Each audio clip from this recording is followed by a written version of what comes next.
మీ బిడ్డగా మీ ముందుకొస్తున్న సంగైపేట గ్రామాన్ని అభివృద్ధి పదంలో ముందుకు తీసుకెళ్తాన్న ఆదరించి ఆశీర్వదించండి. తనను భారీ మెజార్టీతో గెలిపించాలని కొల్చార మండలం సంగైపేట సర్పంచ్ అభ్యర్థి గోషిక సులోచన యోహన్ అన్నారు.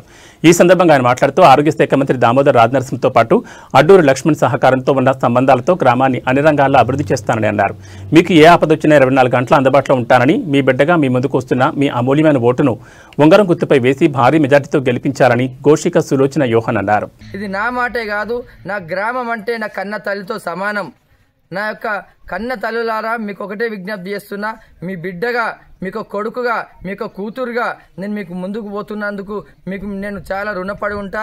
నన్ను దయచేసి ముందుకు నడిపేయండి. మన గ్రామ అభివృద్ధికి పాటుపడండి. ఎందుకంటే మా యొక్క తాండావాసులో కూడా తెలియజేస్తున్నది ఏంటంటే, తాండా యొక్క రోడ్డు అది ఎన్నో రోజుల నుంచి మేము పుట్టుక ముందు నుంచి కూడా ఆ తాండ ఏర్పడేటప్పటి నుంచి కూడా ఆ రోడ్డు యొక్క పరిస్థితి చాలా బాధాకరం. ఆ రోడ్డుకు ఎన్నో నిధులు వచ్చినా రాకున్నా ఎంతో మంది చేస్తామని చెప్పి చేయలేరు.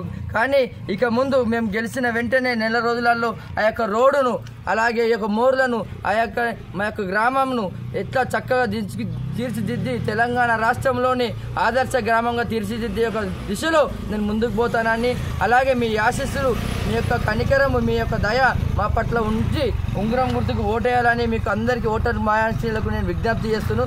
దయచేసి ఆలోచన చేయండి మిత్రులారా, దయచేసి ఆలోచన చేయరు తండ్రులారా, దయచేసి ఆలోచన చేయరు అమ్మలారా, మీ అక్కలారా, మీకు అందరికీ దండం పెట్టి చెప్తున్నా, ఒక అవకాశం ఇవ్వండి. అర్ధరాత్రి మీరు పిలిచినా నేను కారు వేసుకొని వస్తాను, బైక్ వేసుకొని వస్తాను. మీ యొక్క పరిస్థితులు మేము చూస్తున్నాను. మీరు ఎవరికి చెప్పుకోవాలనో, ఎవరు వస్తారో, ఎవరు తీరుస్తారో అని బాధపడకండి. మీకు ఆరోగ్య సమస్యలు ఉన్నా, ఏ పోలీస్ స్టేషన్ సమస్యలు ఉన్నా, అది ఎలాంటి సమస్యలైనా నేను ముందుంటానని చెప్పి మీకు విజ్ఞప్తి చేస్తున్నాను. నా భార్య గోషిక సులోచన యోహాన్లను మీరు గెలిపించి ఉంగరం గుర్తు, మీ యొక్క మొదటి ప్రాధాన్యం 1/9 మీ యొక్క గుర్తును వేసి మమ్మల్ని భారీ మెజార్టీతో గెలిపిస్తారని మనవి చేసుకుంటున్నాం. Thank you.